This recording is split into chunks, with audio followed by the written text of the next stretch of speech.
tardes otra vez. Los sucesivos irán sumando pues los demás asistentes. Bien, como parte de la investigación acerca de la realidad nacional, específicamente la explotación agraria en la zona costeña, el grupo de estudio Guardia Mayorga está realizando el ciclo de conferencias El nuevo latifundismo en la agricultura peruana. Hemos tenido ya la participación de 3 ponentes. El día de hoy tenemos la 4ª exposición a cargo del profesor Lorenzo Eguren. Nos estaba comentando que él ahora se está dedicando de lleno a lo que es el tema medioambiental, pero también rescatamos nosotros la investigación que tiene acerca de los subsidios en los proyectos de irrigación, que nos parece importante dentro de nuestro análisis. En ese sentido, le damos la palabra al expositor. La sala está a su disposición, profesor.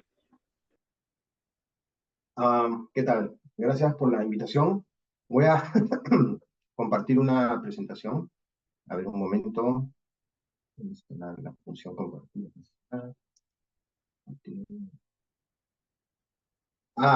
Dice que el anfitrión inhabilitó la función de compartir pantallas. A ver, un momento. A ver, ahora, profesor. Ahora sí.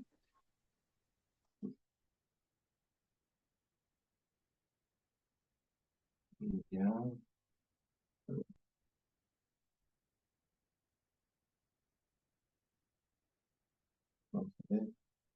¿Ven la presentación? Sí, sí, sí se ve. Ahora, Ya, sí, sí, se ve la presentación. Ya, perfecto.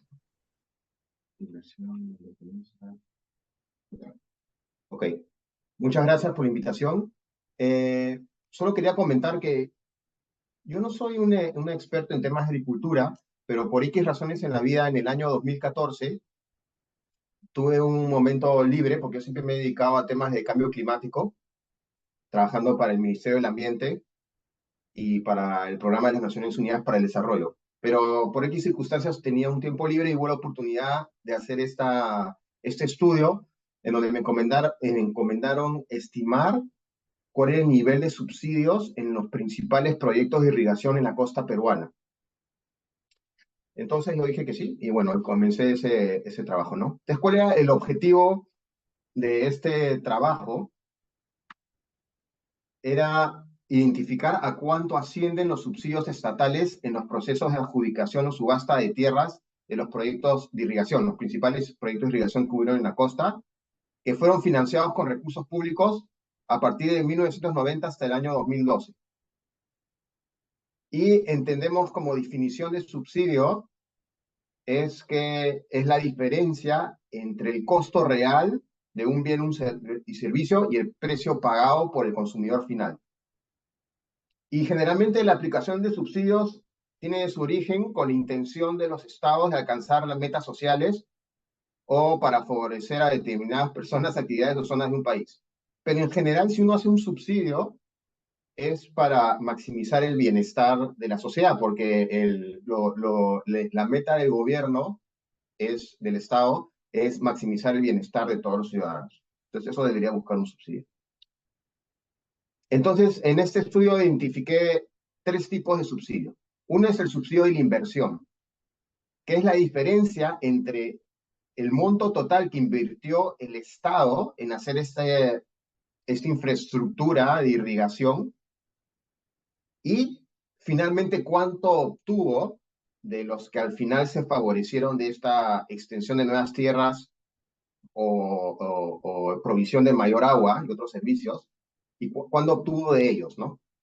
Entonces, la diferencia del costo que costó toda esta infraestructura versus lo que finalmente los beneficiarios pagaron por ella. Pero después también calculé otro tipo de subsidio que tiene que ver con el mercado de tierras, que es la diferencia de cuál hubiera sido el precio de mercado de tierras equivalentes versus lo que finalmente te pagaron por estos proyectos de irrigación. Y luego, bueno, también me pidieron hacer algún tipo de cálculo de cuál es el subsidio fiscal por el hecho de que por ejemplo, la agroexportación, tienen este beneficio tributario de pagar solamente impuesto a la renta de 15% versus pagar el 30% que comúnmente hacen otros sectores, ¿no? Entonces esos tres tipos de subsidios fue lo que calculé. Y entonces, bueno, ahora voy a comentar un poco en cuánto fue la inversión en los proyectos de irrigación que logré calcular. Y para esto muestro esta gráfica. El cuadro de la izquierda es una información pública que la saqué del Ministerio de Agricultura y ellos indicaban que habían, esos datos del año 2000, habían invertido 3.400 millones de dólares en los principales proyectos de irrigación. Y en este pie se ve la distribución de los proyectos. Pero lo que yo hice fue agarrar esta información y la actualicé hasta el 2012, porque cuando hice este estudio, bueno, era el 2013, bueno, entonces usé la última información, desactualicé las inversiones que se habían hecho hasta el 2012, y no solamente eso, sino que además actualicé las cifras con inflación, porque del 2000 al 2012 habían pasado 12 años. Entonces, en términos reales, con las nuevas inversiones, más que actualicé por inflación ese monto de 3.400, en verdad, a dólares del año 2012, el gobierno había invertido casi 7.000 millones de dólares en estos proyectos de irrigación. Entre los que destacan, a ver un momento, Olmos, Pasto Grande, Jiquetepeque, Saña, Majesihuas, Chirapiura, que es donde está la hidroeléctrica el reservorio de Poechos, Chaimochic, Chinecas, otros. Entonces el costo total es de alrededor de cerca de 7.000 millones de dólares. Y ahora voy a explicar cómo calculé los subsidios a esta inversión. Entonces, con información obtenida de CEPRI, que fue la entidad que le encargaron hacer este proceso de colocación de las tierras, de privatizar estas tierras, y información, bueno, básicamente del CEPRI, calculé, y tuve que hacer supuestos, pero estimé más o menos cuánto hubiera sido el subsidio. Entonces, primero tenía la información de cuántos había invertido hasta el 2012 en Chaimochic, por ejemplo, y que eran cerca pues de 1.700 millones de dólares. Y luego hay una serie de ingresos que tienen los proyectos de irrigación. Uno es por la venta de tierras, porque un proyecto de irrigación pues te habilita nuevas hectáreas que antes eran desierto, comúnmente. Entonces tienes, no sé, por decirte, 20.000 o 30.000 hectáreas nuevas que se pueden irrigar, y esas las venden. Luego también hay venta de energía, porque muchos de estos proyectos de irrigación hacen reservorios, y hay la posibilidad, por ejemplo, de hacer proyectos hidroeléctricos, que se pueden hacer gracias a que el Estado ha hecho esta infraestructura, ha hecho reservorio, entonces puedes hacer tú una pequeña hidroeléctrica al pie del reservorio. Y entonces la empresa privada que haga esa hidroeléctrica tiene que pagar una porción de sus ingresos al Estado, porque el Estado le dio esta infraestructura para que él tenga acceso al agua, ¿no? Entonces ahí hay un ingreso porque, por haber promovido proyectos hidroeléctricos, y esas empresas le pagan al Estado un porcentaje de sus ingresos. Y también está la tarifa de agua. La tarifa de agua es interesante porque la tarifa de agua no solamente la pagan los dueños de las nuevas tierras, sino que los proyectos de irrigación lo que hacen es que en los valles que ya tenían agua antes, ahora tienen más agua. Entonces los agricultores antiguos ya, no sé, antes tenían 10.000 metros cúbicos, no sé, por mes de agua, ahora tienen 15.000. Entonces por esos 5.000 tienen que pagar. Entonces no solamente pagan los que tienen las nuevas tierras, sino también los antiguos usuarios del valle que se beneficien del agua. Entonces ahí también hay una tarifa que pagan. Y en el caso de Chavimochic, también parece ser que esto tenía un componente de agua potable, que también la gente paga por el agua potable. Y todo esto lo pagan al Estado. Entonces esos 4 componentes son los ingresos. Entonces yo hice, ¿cómo les podría decir? Supuestos para estimar la cantidad de ingresos que se tenía, ¿no? Por cada proyecto. Y lo que vi fue que aún siendo, entre comillas, buena gente, porque yo asumía, por ejemplo, tenía información que solamente se vendió, no sé, el 50% de la tierra, pero yo asumía que al final todo se vendía. Que todos los proyectos hidroeléctricos se hacían, entonces todos pagaban su regalía al Estado, que todos pagan la tarifa de agua. Y lo que hice fue no solamente asumí que todos pagaban lo que estipulado, sino que calculé una perpetuidad. Es decir, calculé que estos ingresos pues iban a, porque como son ingresos anuales, la tarifa de agua uno siempre paga, la venta de energía siempre te dan, la venta de tierra solamente le pagas una vez, ¿no? Pero la venta de energía siempre te van a dar a lo largo del tiempo tu regalía, la tarifa de agua siempre la vas a pagar, y bueno, y eso entonces estimé un flujo de caja pues al infinito y lo traje a valor presente y al final, bueno, obtuve estos ingresos, ¿no? Entonces, en el caso, por ejemplo, siendo buena gente, ¿eh? En el caso de Chavimochic, si sumamos todos los ingresos, se obtuvieron ingresos de 252.469.000 versus la inversión de casi 1.700 millones. Es lo que te da pues un subsidio de 1.443 millones de dólares, que es más del 90%. Y la historia se repetía en todos los proyectos, en que, bueno, tenías ingresos, pero al final era una ínfima parte de la cantidad total de inversión. Por ejemplo, en Chinecas, que es el último, la inversión ha sido 289 millones y solamente se ha obtenido ingresos por 8.786.000. O sea, casi nada. Entonces, la conclusión es que en general, en promedio, todos los proyectos han sido subsidiados en el 93%.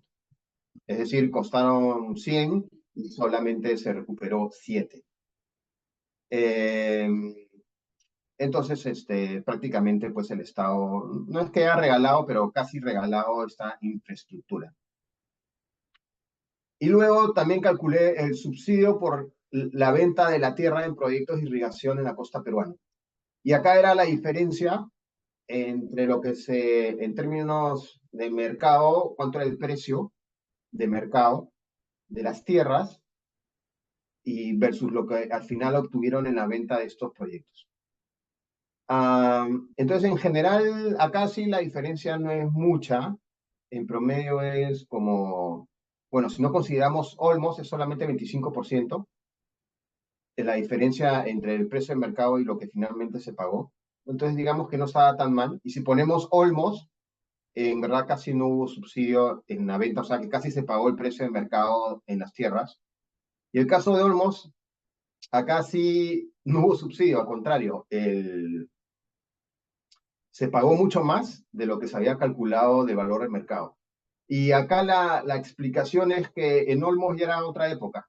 Eh, Casi todos los proyectos se vendieron en los años 90, pero Olmos fue después del año 2000, cuando ya otros proyectos de irrigación mostraron que, por ejemplo, la agroindustria era muy rentable. Entonces el precio de la tierra era mucho más alta y ahí, digamos que sí pudieron vender inclusive a más del precio de mercado. Pero este beneficio al final prácticamente lo obtuvo Odebrecht, porque esto fue una concesión que se dio a Odebrecht y Odebrecht vendió y ganó dinero, ¿no? Pero los otros proyectos en verdad perdieron un poco de dinero. Y si retrocedo de nuevo, acá ahí vemos Olmos, acá vemos que solamente se recuperó 117 millones versus el costo total de 445 millones. Y acá es porque, si bien entró Odebrecht, ya el Estado peruano había gastado en infraestructura porque Olmos ya lo dieron medio terminado. Ya había invertido 445 millones el Estado. Entonces, Odebrecht, y además le tenía que pagar a Odebrecht para que termine el proyecto, pero Odebrecht hay maneras, Odebrecht recibe dinero por venta de tierras, venta de energía, tarifa de agua, pero un porcentaje le da al Estado. Y el porcentaje que le daba al Estado es estos montos que vemos acá, 54 millones, 7 millones y otros 54 millones acá. Al final le dio al Estado 117 millones de dólares, pero el Estado ya había invertido 445, entonces acá también fue súper subsidiado.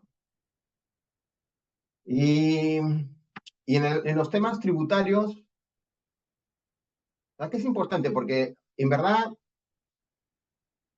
la agricultura, le des excepciones tributarias o no le des, en verdad, dentro de la recaudación de impuestos del Perú, no representa más del 1%. Entonces, lo que hagas o dejes de hacer en la agricultura, en verdad, casi no te afecta en tu recaudación. Eh, esto es el impuesto a todo tipo de impuestos, ¿no? Impuesto a la renta, IGB, no supera el 1% de lo que contribuye el sector agrícola, contribuye el sector agrícola a toda la recaudación del Perú. Pero además, si solamente vemos el impuesto a la renta, solamente representa el 0.5%. Sí, y eso fue que un valor máximo que se registró en el año 99, porque en verdad a veces es menos, ¿no? Y entonces, esta baja recaudación no corresponde con la importancia que tiene el sector agrícola en el PBI peruano, que es similar al minero, y que es alrededor del 5%, es la contribución de todo el sector agrario. Y esta baja recaudación se debe, según me acuerdo, lo leí, en que hay una baja rentabilidad en el sector agrario. Probablemente, no sé, supongo que en la agricultura familiar no hay una alta rentabilidad y por tanto no pueden pagar impuesto a la renta si tienes pocos ingresos. Y porque además tiene un tratamiento tributario especial. Los productos agrícolas que compras en el mercado no son sujetos al IGB. Y además está este componente de que las inversiones en el sector agrícola solamente pagan la agroexportación 15% de impuesto a la renta versus 30%, ¿no?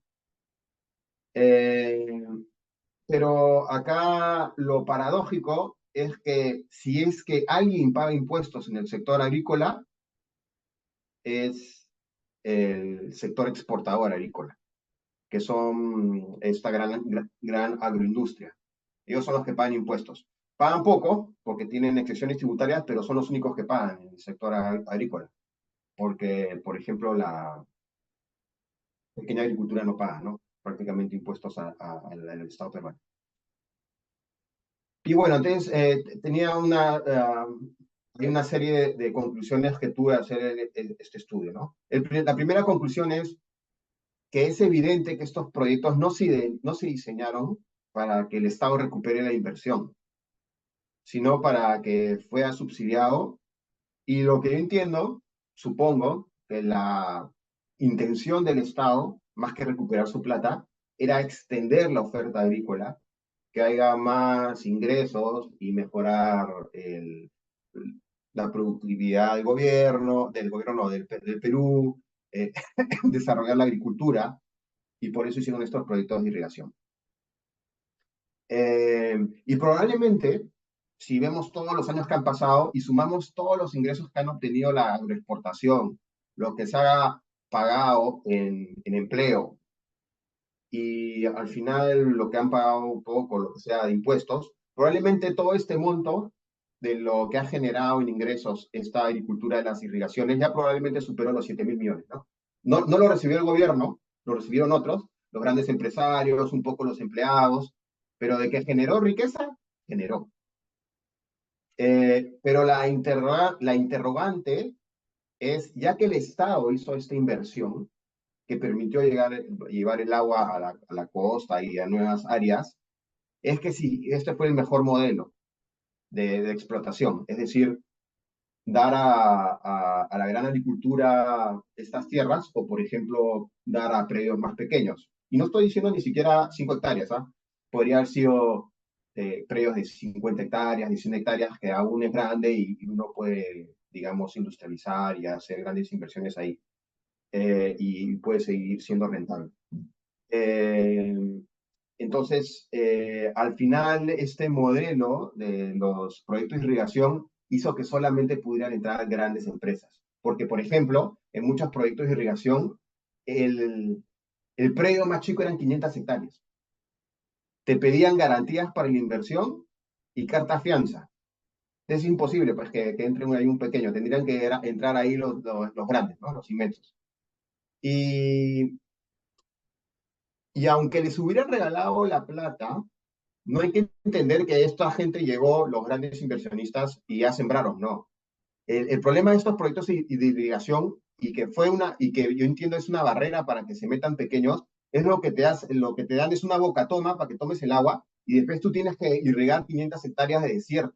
Entonces tienes que invertir millones en hacer subcanales, sistemas de irrigación, y el Estado no te daba esa infraestructura.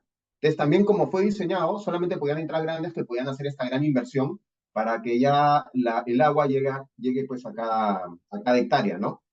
Entonces, el Estado no avanzó más, lo dejó a un punto en donde la única manera de explotar esta tierra era que entren grandes, ¿no? Eh, y la experiencia de Olmos indica que el día de hoy ya no sería necesario regalar la plata porque parece ser que ahora cuesta mucho más la tierra. Entonces ya se demostró que la tierra es rentable, que puedes exportar. Entonces ya no es tan claro que el día de hoy que subsidies, ¿no? El Estado puede hacer un proyecto, pero luego puede recuperarlo con el ingreso por venta de agua y por la venta de los terrenos. Entonces el día de hoy ya no es tan claro que hay que subsidiar.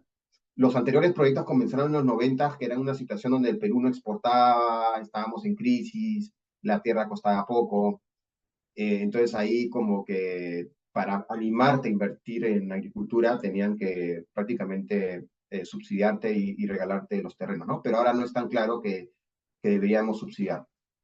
Y, y esto es un poco lo que decía, en el punto 5 es que el esquema, el modelo de venta de tierras, en especial de las subastas, porque las tierras se subastaban, solo ha permitido que entidades con gran capacidad financiera accedan a la propiedad de las nuevas tierras, por los requisitos exigidos y la inversión necesaria en conocimiento y dinero para desarrollar estas tierras. Entonces, el sistema marginó a los pequeños productores agrícolas, ¿no? A acceder a estas tierras. Entonces, solamente pudieron entrar grandes inversores. Y por último, el tema de la tributación del sector agrícola, el hecho de que le pongas o no le pongas impuestos, en verdad, no te va a elevar mucho la recaudación tributaria del país. Entonces, yo no vería mucho la discusión por ahí. La discusión para mí es el tema de que el Perú se ha gastado 7.000 millones de dólares, que al final esas nuevas tierras cayeron en grandes inversores que ahora tienen grandes extensiones de tierra y que no permitió, por ejemplo, que se extienda una agricultura mediana o pequeña.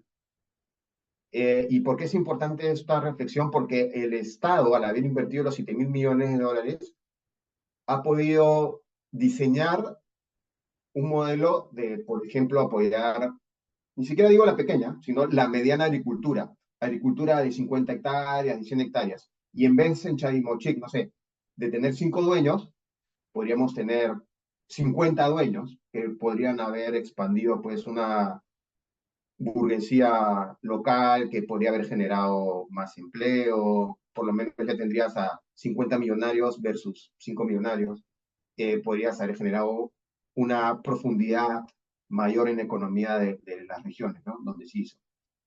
¿Y por qué no lo dice el Estado? Yo entiendo de porque es más difícil, ¿no?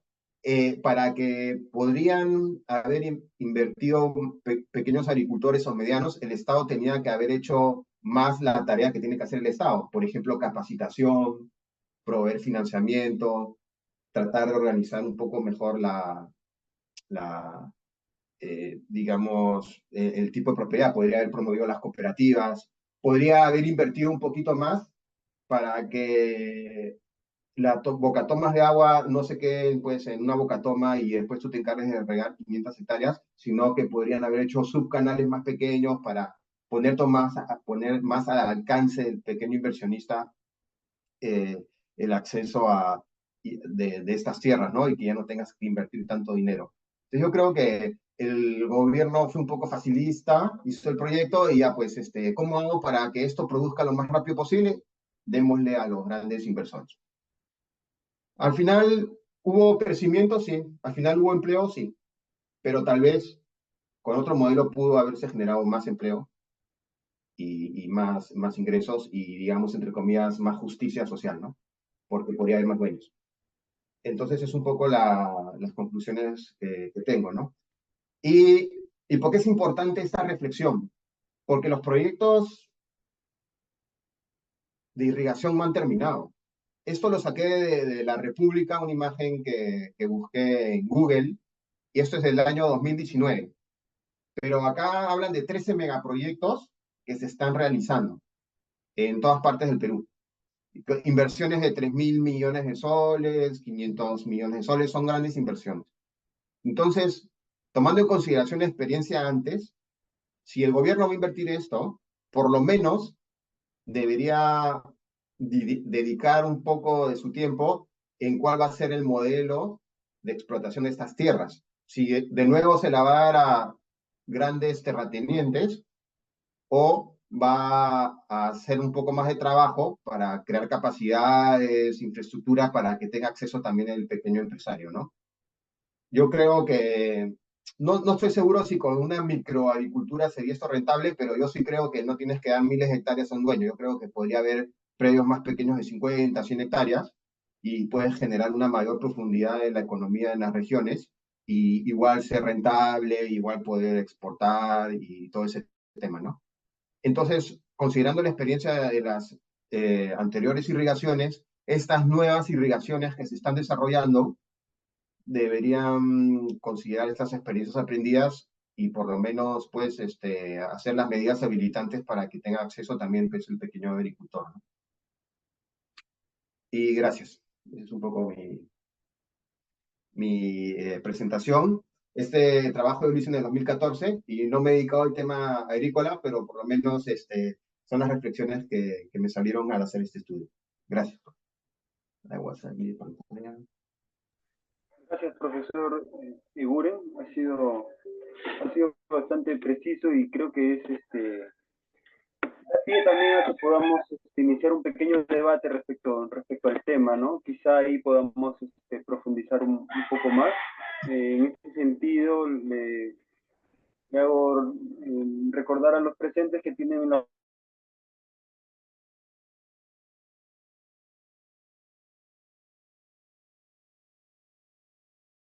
preguntas al expositor. La dinámica va a ser así, ¿no? Preguntas y posteriormente la respuesta del expositor.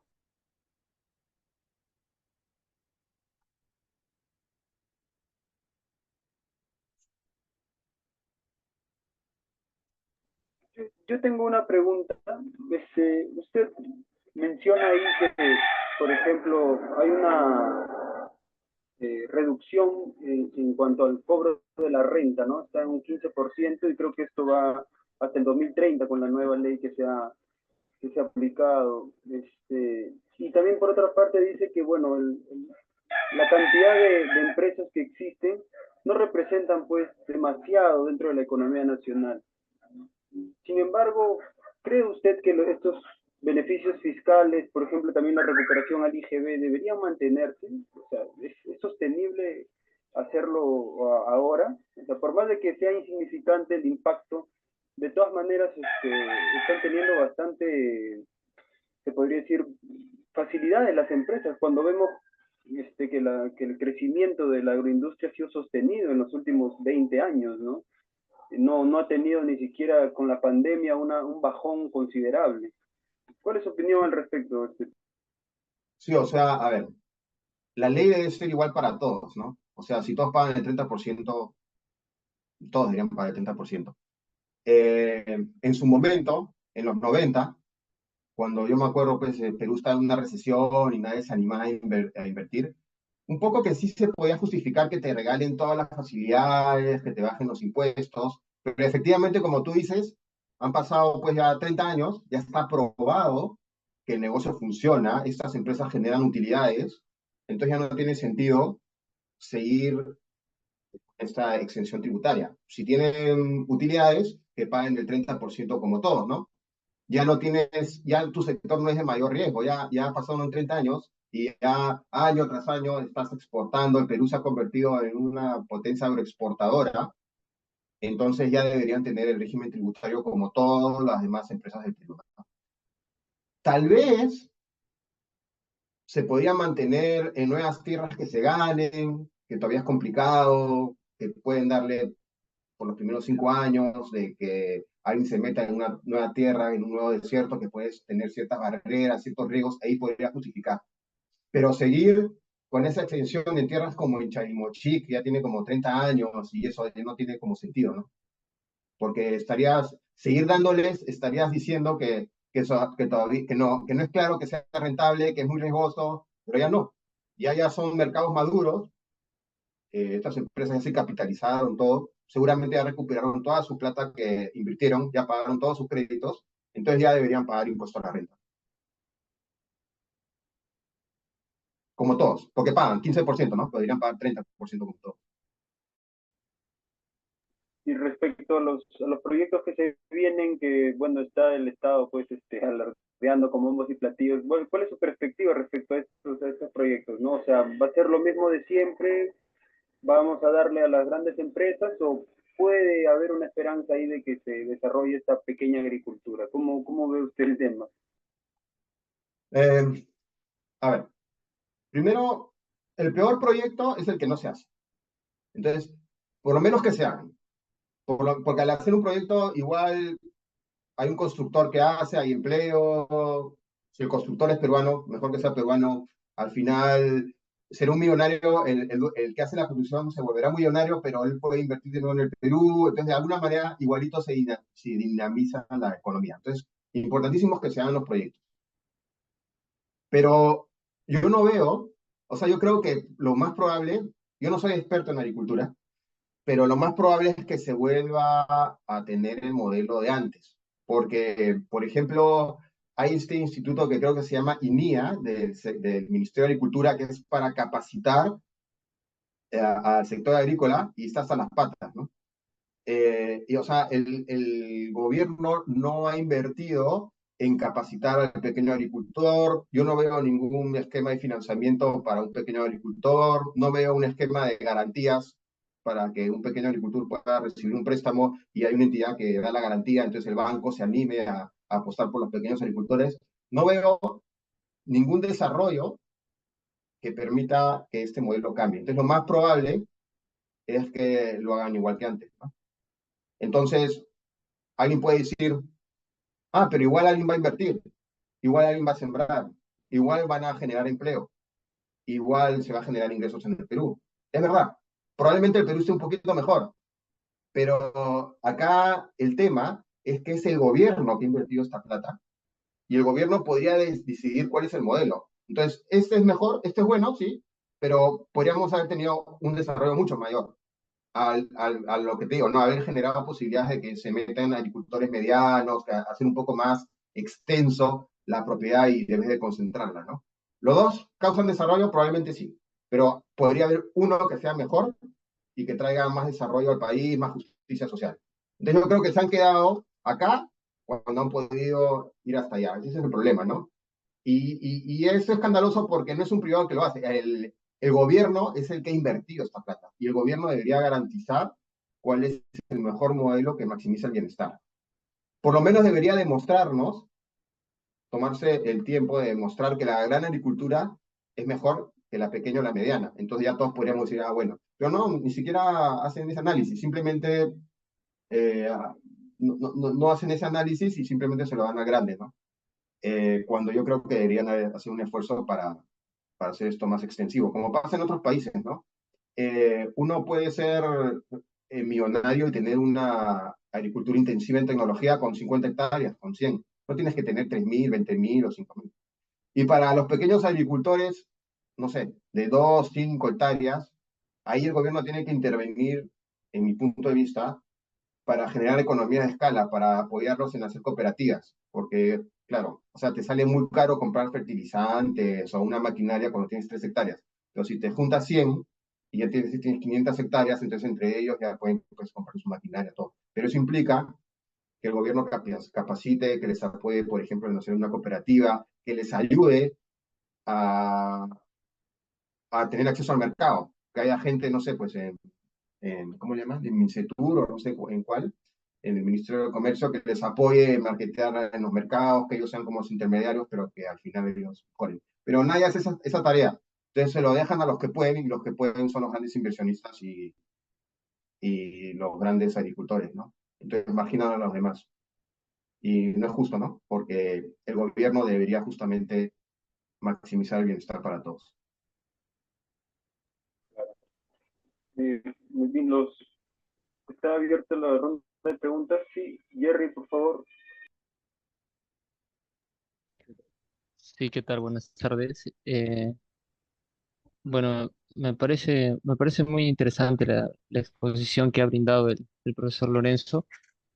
Y bueno, quería ofrecer un pequeño comentario, ¿no? Porque me parece que el desarrollo de la agricultura costeña a partir de los años 90 en nuestro país tiene un parecido con el desarrollo de la gran explotación agrícola en Norteamérica a fines del siglo XIX e inicios del siglo XX, ¿no? Porque en Norteamérica lo que encontrábamos eran tierras vírgenes en abundancia, ¿no? Y la explotación se desarrolla sin límites, ¿no? Y bueno, esas tierras no eran propiedad de nadie, ¿no? Bueno, en el caso de Norteamérica, ¿no? Y bueno, una característica así particular de la agricultura norteamericana es que era una agricultura nómade, ¿no? Se explotaban las tierras así de manera no racional y una vez arruinadas las tierras, se iban estos grandes terratenientes a explotar otras tierras, ¿no? Y bueno, esto lo menciono porque los norteamericanos, al no pagar por la tierra, ¿no? Al no pagar por la tierra, se ahorraron muchos recursos e invirtieron todo su capital para poder desarrollar un tipo de explotación intensiva sobre la tierra, pero a gran escala, ¿no? Con maquinarias, ¿no? Con tecnología de punta, ¿no? Y es más o menos lo que ha pasado en nuestro país, pues, ¿no? Durante los años 90. La particularidad de la agricultura costeña es que se ha desenvuelto sobre tierras eriazas, ¿no? Tierras improductivas, que con estos proyectos de irrigación han podido desarrollarse, ¿no? Y, y bueno, estos grandes empresarios no han tenido que pagar mucho por las tierras, ¿no? No es que hayan invertido directamente en estos proyectos de irrigación. Encima, encima el impuesto a la renta también se le han reducido, ¿no? Es decir, todo su capital básicamente ha estado orientado a poder eh, destinarlo, ¿no? A la explotación de las tierras de forma directa, ¿no? Implementando maquinarias, ¿no? Tal vez algunas estableciendo canales que lleguen directamente a sus fondos, etcétera, ¿no? Entonces, eh, me parece ahí que hay un parecido muy similar, ¿no? Y por supuesto, acá en nuestro país, la explotación de las tierras no tiene límites, pues, ¿no? En el caso de Gloria es bastante evidente, ¿no? Tienen más de 70.000 hectáreas de tierras, ¿no? Entonces, quería hacer ese pequeño comentario, ¿no? Porque me resulta muy interesante ver este parecido, ¿no? Y Sí, bueno, pero, sí. sí, sí, profesor, comente, No, comente pero ahí. hay una gran diferencia porque en el ejemplo que tú estás dando, estos agricultores, grandes inversionistas en Norteamérica, encontraron unas tierras que ya están habilitadas por la naturaleza. Acá, estas tierras están habilitadas porque el gobierno ha invertido 7.000 millones. Entonces, el gobierno ha podido tener la capacidad de decidir quién podría haberse apropiado de esas tierras porque fue el gobierno el que habilitó estas tierras. Estas tierras no estaban, digamos, disponibles. Se volvieron disponibles y productivas porque el gobierno invirtió 7.000 millones. En el caso que estás hablando de Estados Unidos, lo que he entendido es que ni siquiera el gobierno había invertido nada. Ellos las tomaron y ya. Pero acá en el Perú ha sucedido lo mismo, como tú dices, pero el problema fue que el gobierno lo permitió cuando el gobierno ha podido decidir cómo podría haber sido el modelo de explotación, porque el gobierno fue el que habilitó esas tierras, ¿no? Porque invirtió 7.000 millones para que el agua llegue. Entonces, acá creo que es un poco peor, en el sentido de que el sector privado, en mi punto de vista, no tiene la culpa, porque ellos simplemente tuvieron la oportunidad que les dio el gobierno e invirtieron. Y han invertido plata, han invertido millones de dólares. Acá me parece que el mayor culpable de todo esto ha sido el gobierno, porque el gobierno hizo todo este dinero, habilitó estas tierras y hizo el modelo para que el único que pueda entrar era el gran inversionista, ¿no?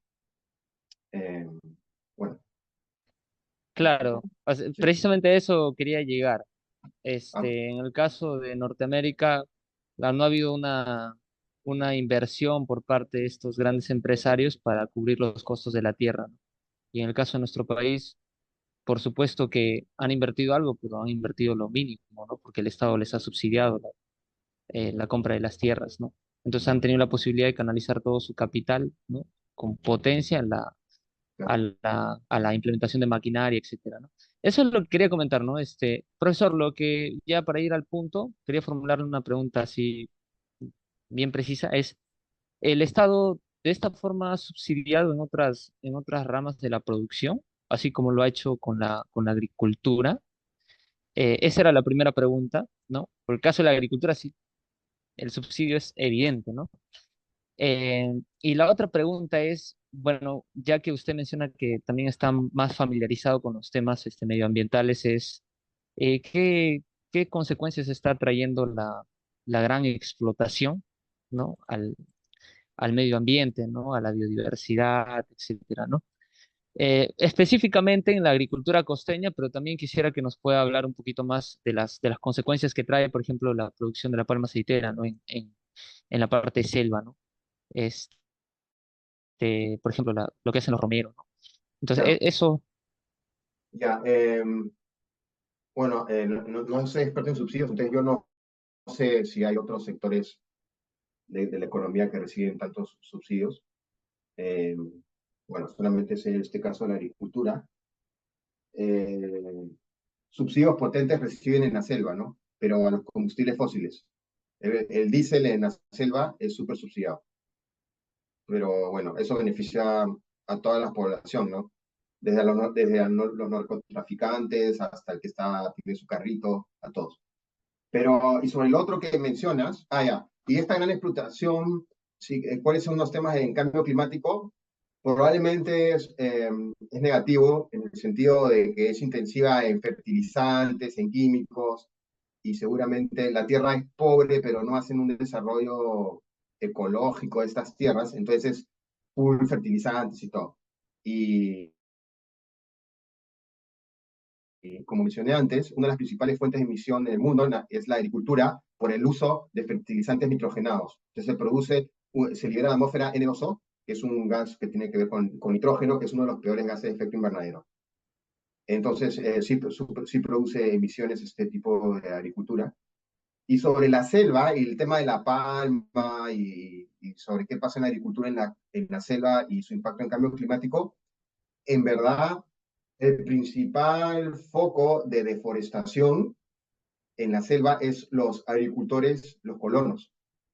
Es el agricultor pobre que tiene que moverse a otra tierra porque el anterior ya los nutrientes disminuyeron, y también los pobladores que estuvieron en crisis por el COVID o por cualquier razón, siempre van a esta tierra de nadie, que es la selva, y la queman y entran, ¿no? Comienzan a explotar la madera y, bueno, y después la agricultura y van extendiendo. Entonces, al año, en Perú se deforestan, creo que estamos en 170.000 hectáreas anuales, y casi el 80-90% es por esta agricultura de colonos, ¿no? También queman para ganado, ¿no? Pero son pequeños agricultores.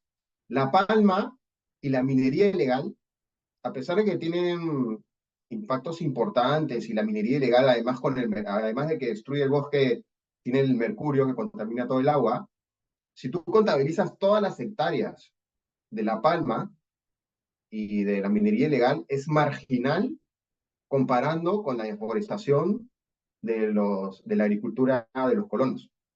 Entonces yo no sé cuántas hectáreas de palma habrán acumuladas, pero habrán, ¿qué? ¿50.000 hectáreas? ¿70.000? Y en la minería habrán otras 50.000. O sea que alrededor entre la palma y la minería ilegal puede haber 120.000 hectáreas acumuladas durante todos estos años deforestadas. En cambio, en un solo año, la agricultura de los colonos deforesta 150.000, 160.000. Entonces, en términos de emisiones, de impacto en la selva, no, el mayor problema, por lo menos en Perú, no es la palma, no es la minería, sino son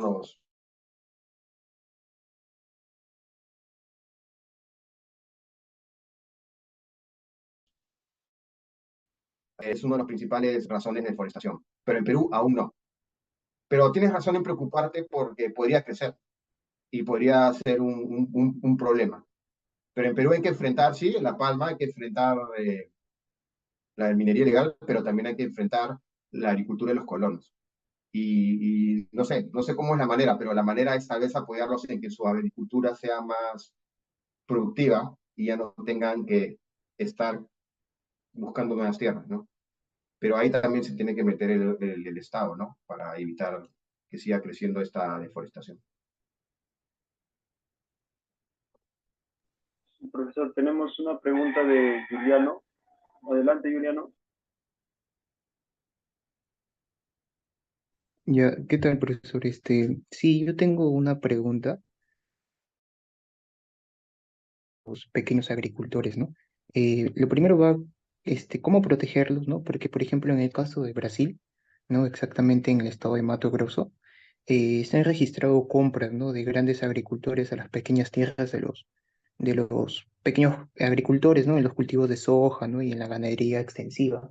Lo mismo sucedió en Colombia, ¿no? Exactamente en el departamento de César, ¿no? Entonces, a veces la gran agricultura, ¿no? Los grandes exportadores tienen mayor capital que acecha a los pequeños, ¿no? Y esto es algo que se ve siempre en la economía, ¿no? Entonces, en ese caso que tendría que intervenir el Estado brindándole subsidios a los pequeños, agricultores o formando, no sé, cooperativas, y si fuese el caso, ¿cómo no caer de nuevo en lo que sucedió en los años 70, ¿no? Con las cooperativas que hubieron en esa época, ¿no? ¿Cuál sería su planteamiento de usted? Bueno, yo no soy un experto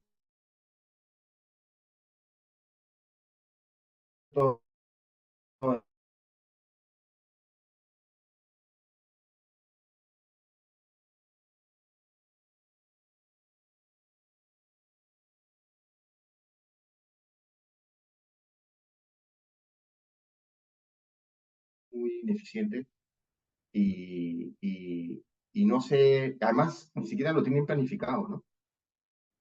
Ni siquiera hay un plan para ver cómo salvamos la agricultura familiar, cómo la hacemos más productiva, porque está bien subsidiarlos, pero no se puede subsidiar para siempre, ¿no?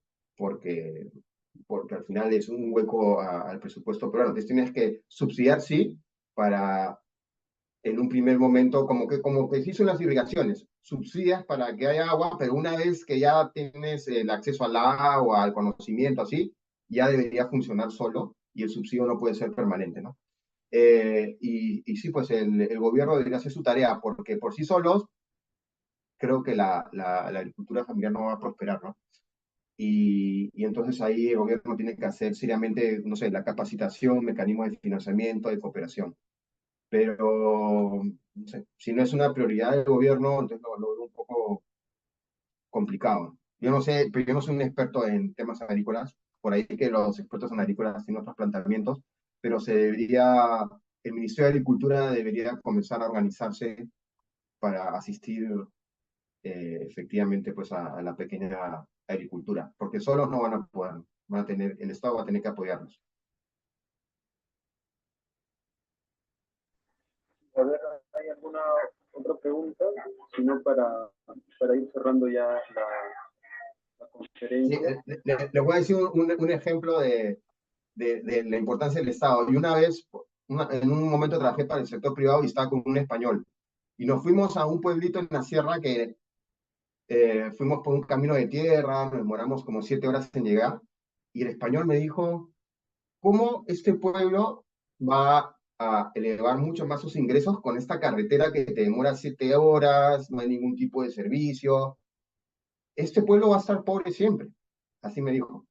Entonces, la única manera de que ese pueblo pueda elevar su nivel de vida es que alguien invierta para que esta situación cambie. Entonces, por ejemplo, el gobierno debería apoyar que esta carretera, que debe de que te demores 7 horas en llegar por un camino horrible, la asfalten y te demores 2 horas.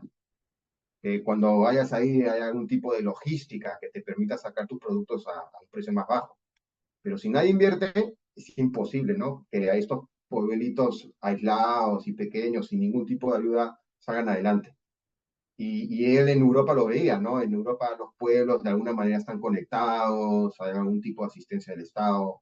Entonces en Europa hay lugares donde un pequeño agricultor puede salir adelante, ¿no? ¿Por qué? Porque ya hay una infraestructura, hay un apoyo. Pero sin nada de eso no se puede hacer nada. Profesor, hay una pregunta más de James, adelante. Sí, era tanto, o sea, más o menos como tratar de dar el vínculo, no solamente dentro de esta parte administrativa, dentro del Estado, dentro de políticas que en las jergas se dice, ¿no? Que vienen desde arriba, sino también el componente, por ejemplo, digamos, en lo que es la política internacional, por ejemplo poniendo el caso, o sea, se apoyaban durante los años 60 a los gobiernos, desde más o menos desde Estados Unidos, Eisenhower, luego Kennedy, pues el apoyo dentro de lo que son las reformas agrarias, que incluso se implementaron desde ese mismo país, ¿no? Porque muchos suelen afirmar de que tal tipo de reformas son, por así decirlo, desde un punto de vista asistencialista o social, pero en realidad suele tener una interpretación a veces un poco más aguda por el hecho de contrarrestar pues efectos de otro tipo de calibre, ¿no? Sin embargo, es curioso ver cómo en la actualidad pues existen las prerrogativas, existen la propia, el propio fomento dentro del desarrollo del agro, por ejemplo, podemos visitar los casos, por ejemplo, ya en Israel que existe pues un agro extensivo, también por ejemplo otras áreas que se han ido reforestando, sin embargo aquí en esta parte del territorio al parecer pues este tipo de entrelazamientos políticos en el que propiamente dicho, pues están en el mismo cauce, ¿no? En el que, en el que pues las políticas sectoriales pues han ido, han ido a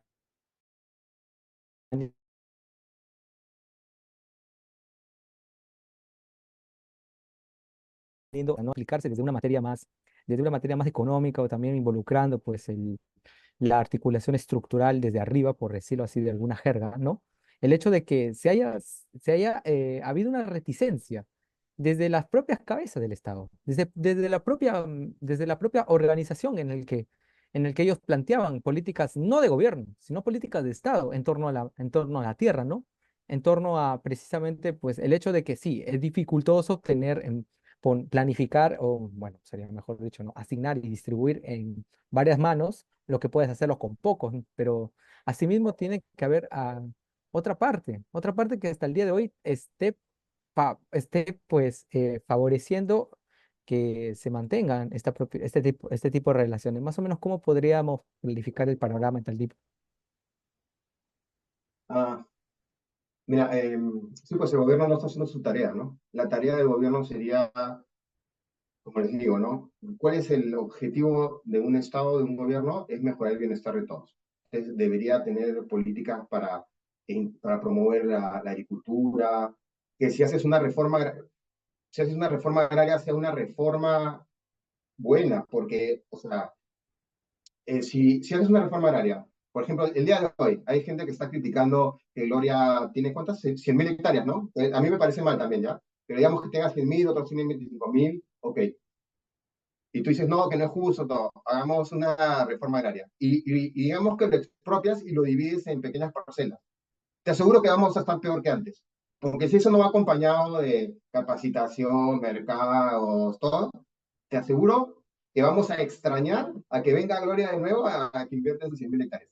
Entonces, para hacer cualquier tipo de reforma que yo pienso que sí, que podríamos estar mejor, pero si el Estado no se mete a hacer su tarea, que es, no sé, capacidad, la infraestructura, apoyar al pequeño agricultor con mecanismos de financiamiento, así, entonces no te queda otra que lo que está pasando ahora, ¿no? Que se lo estás dejando al gran inversionista, porque el gran inversionista tiene la capacidad de tapar todos los huecos. Falta infraestructura, ellos lo ponen, ¿no? Su plata, su plata. El tema es que solamente es un dueño, que creas un esquema que es un solo dueño y todos los demás son empleados, además son empleados, digamos, con bajos sueldos, versus podrías haber creado otro modelo que debes de tener un dueño, podrías tener, no sé, 100 dueños, que ya por lo menos tiene 100 con plata, con mayor profundidad pues en la economía, en la agricultura, pero para que funcione lo otro, el Estado se tiene que meter más, hacer su tarea. Y los últimos gobiernos pues han sido un desastre, ¿no? Han hecho, y los que quisieron hacer algo, por ejemplo, lo de Velasco, la reforma agraria, se quedaron en la mitad, o sea, tuvieron buena intención, pero les faltó lo otro. Al final, todas las empresas azucareras se descapitalizaron, estuvieron peor y al final se privatizó y ahora solamente hay unos pequeños dueños, ahí entró Gloria, y los trabajadores están peor que antes. Entonces, nada, cuando se quiere hacer reformar la agricultura, tienes que tener un buen plan, tienes que cubrir todos las brechas, los baches que hay, y recién animarte a hacer una transformación. Pero si no tienes esa capacidad, mejor nos quedemos como ahora, que por lo menos crecemos un poquito y no hagamos nada, ¿no? Entonces el gobierno tiene la gran tarea de comenzar a hacer planes de largo plazo, a diseñar sus ministerios para que sean útiles para esta transformación, porque si no, no veo manera, ¿no? Sí. Sí, creo que es un buen esbozo. Y gracias. Un proyecto que está bastante lejano también, ¿no? No tiene, al parecer, ningún tipo de vigencia, ¿no? No es un interés por parte del Estado cambiar las cosas, ¿no?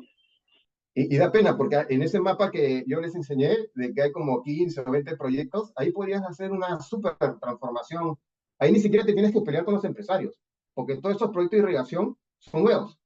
Entonces tú podrías generar un modelo de explotación con todas estas nuevas irrigaciones que van a venir y podrías demostrar que la mediana, la pequeña agricultura podrían ser buenas, pero creo que va a ser más de lo mismo, ¿no? El Estado va a seguir con el mismo modelo, va a subastar, van a entrar los grandes y ya. Y en 5 años les van a preguntar, oye, ¿fue bueno? Y los tipos van a decir que sí, porque alguien invirtió, se generó seguramente 100.000 empleos más, entonces puedes decir que estás mejor. Lo malo es que podrías haber estado mucho mejor habiendo hecho algún tipo de inversiones adicionales para que entren los pequeños agricultores. Pero, pero no lo están planteando así, ¿no? Y ese es el gran problema que yo veo, ¿no? Que nos quedamos acá y podríamos estar por acá. Nos quedamos con esta última reflexión. Le agradecemos mucho por su tiempo, por habernos aclarado algunos aspectos y haber solventado estas preguntas. Agradecemos también a los participantes por haberse mantenido constantes en estas 4 sesiones. Creo que ha sido bastante nutritivo para el grupo y para todos los asistentes. Le reitero el agradecimiento a todos los presentes y bueno, damos fin así al ciclo de conferencias realizado por el Grupo de Estudio Guardia Mayor. Muchas gracias. Gracias por la invitación. Muchas gracias, Lorenzo. Gracias. Muchísimas gracias.